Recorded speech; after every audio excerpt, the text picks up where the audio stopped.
Hello दोस्तों, कैसे हो आप सब लोग। आप सभी का स्वागत है आज की एक नई वीडियो में। तो आज की इस वीडियो में हम सभी समझेंगे क्लास 7 के मैथ के चैप्टर 5 को, जिसका नाम है लाइंस एंड एंगल। बड़ा ही इंटरेस्टिंग चैप्टर है, आपको इस चैप्टर को समझने में बहुत ही मजा आएगा। और इस वीडियो के अंदर मैं वो सभी टॉपिक क्लियर करूंगा जो आपको इस चैप्टर को पूरा करने में मदद करेंगी। तो चलिए बिना किसी देरी के शुरुआत करते हैं वीडियो की। सबसे पहले इसमें चीज आती है लाइन, लाइन सेगमेंट, रे, एंगल। इन चारों को हम सबसे पहले समझेंगे। सबसे पहले आता है line. A line can be extended infinitely in both directions. Line वो चीज है जो किसी भी दो डायरेक्शंस में इनफिनाइटली बढ़ती ही रहती है, ठीक है। यानी कि ये चीज, इसकी इधर वाली डायरेक्शन और इधर वाली डायरेक्शन, ये इधर भी बढ़ती रहेगी और इधर भी बढ़ती रहेगी। यानी कि इसमें कोई लिमिट नहीं होती है कि ये वहां पे जाके खत्म है, इतनी स्टार्टिंग यहाँ से स्टार्ट हुई और उधर जाके खत्म हो गई, ठीक है। इस चीज को हम बोलते हैं लाइन। उसके बाद आता है line segment. It is a part of line. ये लाइन का ही पार्ट होती है। अब ये कैसे पार्ट है, मान लीजिए एक लाइन है, ये लाइन यहां से हमने एक पार्ट इसका कट कर लिया और इधर रख दिया। It is a part of line. अब ये लाइन का पार्ट हो गया। It has two end points, और इसके पास दो एंड पॉइंट्स होते हैं, ठीक है। यानी कि इसकी इधर वाली डायरेक्शन और इधर वाली डायरेक्शन दोनों तरफ एंडिंग पॉइंट होते हैं और स्टार्टिंग पॉइंट, कि वो यहाँ से स्टार्ट हुई है और वहां पे जाके खत्म है। यानी कि इसकी एक लिमिट होती है, ये इनफिनाइटली बढ़ती ही नहीं रहती है। तो उस चीज को हम लाइन सेगमेंट बोलते हैं। उसके बाद आता है ray. It is a part of line. ये भी लाइन का ही पार्ट है। It can not be extended indefinitely in one direction only. ये सिर्फ एक डायरेक्शन में इनडिफिनाइटली नहीं बढ़ सकती, यानी कि इसकी एक डायरेक्शन की तरफ एंडिंग पॉइंट होता है। यानी कि इस प्रकार से, जैसे अब ये लाइन है, ये दोनों डायरेक्शन में इनफिनाइटली बढ़ रही है। अब इधर हम किसी भी एक डायरेक्शन में एंडिंग पॉइंट लगा दें, इस डायरेक्शन में लगा दे, और इधर वो इन्फिनेटली बढ़ती ही रहेगी। इस चीज को हम बोलते हैं रे। उसके बाद आता है angle. An angle is an inclination between two rays with the same initial point is the vertex and the two rays are the arms of the angle. Angle वो चीज है जब दो रेज एक ही पॉइंट से निकलती हैं, ठीक है। यानी कि एक रे ये हो गई यहां से, और दूसरी रे इसी पॉइंट से निकल रही है, तो उस चीज को हम बोलते हैं एंगल। और इसके जो ये पॉइंट से रेज निकल रही है, इन्हीं को हम उस एंगल की आर्म्स बोलते हैं, और इस इनिशियल पॉइंट को हम वर्टेक्स बोलते हैं।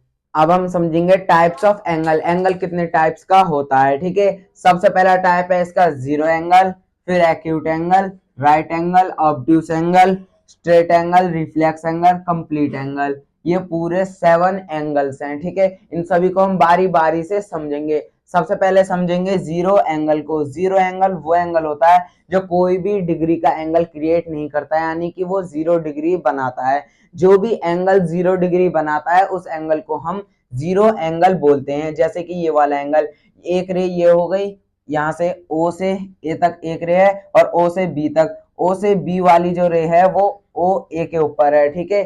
तो यहाँ पे 0 डिग्री क्रिएट हो रहा है, यहाँ पे कोई भी एंगल नहीं बन रहा है, क्योंकि ओ बी जो रे है वो बिल्कुल भी ऊपर नहीं उठी है, तो कोई एंगल क्रिएट ही नहीं हो रहा।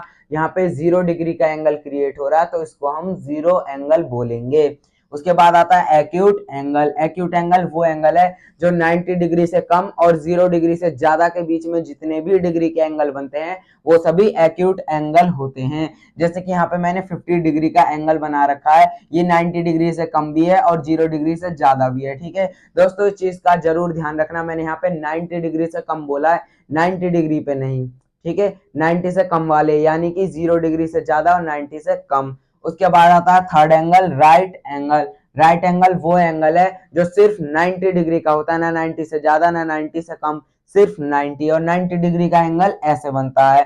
उसके बाद आता है ऑब्ट्यूस एंगल। ऑब्ट्यूस एंगल वो एंगल होता है जो 90 डिग्री से ज्यादा और 180 डिग्री से कम के बीच में जितने भी डिग्री के एंगल बनते हैं वो सभी ऑब्ट्यूस एंगल होते हैं। जैसे कि मैंने यहाँ पे 105 डिग्री का एंगल बना रखा है, ये 90 डिग्री से ज्यादा भी है और 180 डिग्री से कम भी, ठीक है।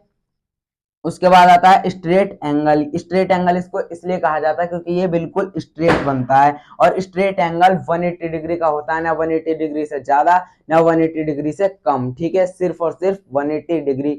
180 डिग्री के एंगल को बोलते हैं हम स्ट्रेट एंगल। उसके बाद आता है रिफ्लेक्स एंगल। रिफ्लेक्स एंगल वो एंगल होता है जो 360 से कम और 180 से ज्यादा के बीच में जितने भी डिग्री के एंगल बनते हैं वो सभी रिफ्लेक्स एंगल के अंदर आते हैं। रिफ्लेक्स एंगल कौन सा angle?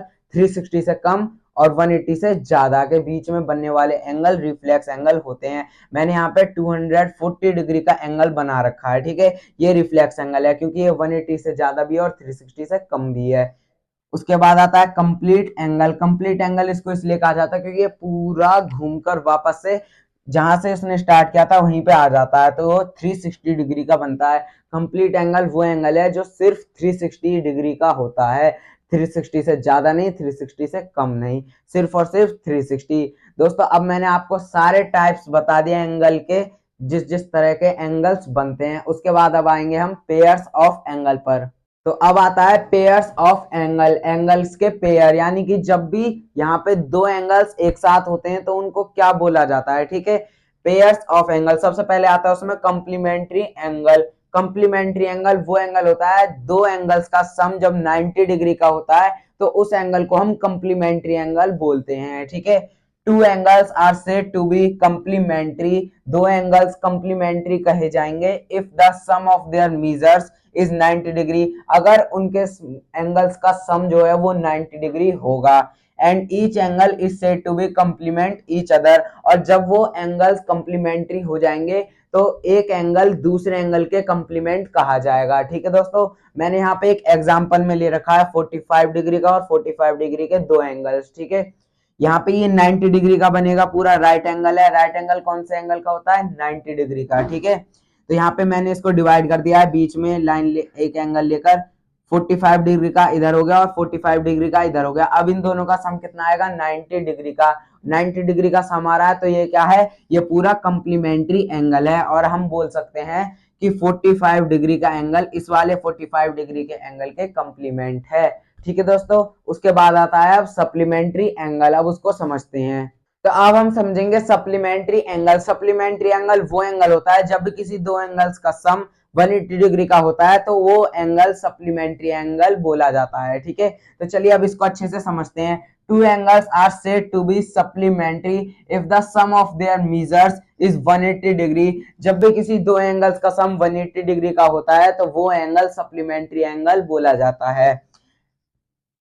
Is and each angle is said to be supplement of each other, और जब भी वो एंगल सप्लीमेंट्री होता है तो जो दूसरा एंगल है वो दूसरे वाले एंगल के सप्लीमेंट्री होता है। मैं आपको यहाँ पे अच्छे से समझाता हूँ। यहाँ पे मैंने दो एंगल्स ले रखे हैं, इधर वाला है 90 डिग्री का और इधर भी है 90 डिग्री का। दोनों का सम कितना है? 180 डिग्री का। तो ये क्या है? पूरा सप्लीमेंट्री एंगल है। अब हम बोल सकते हैं कि 90 ये वाला 90 डिग्री का एंगल इस वाले 90 डिग्री के एंगल सप्लीमेंट्री है, ठीक है दोस्तों। समझ में आ गया। अब मैंने आपको कंप्लीमेंट्री भी बता दिया, सप्लीमेंट्री भी। दोस्तों जो जो मैंने इस वीडियो के अंदर बताया उन सब की मदद से आप अपनी इस चैप्टर की पहली एक्सरसाइज पूरी अच्छे से कंप्लीट कर लोगे अगर आपने इस चीज को अच्छे से समझा होगा। अगर नहीं समझ में आया तो इस वीडियो को दोबारा देखना और दोस्तों प्लीज इस चैनल को सब्सक्राइब कर दो।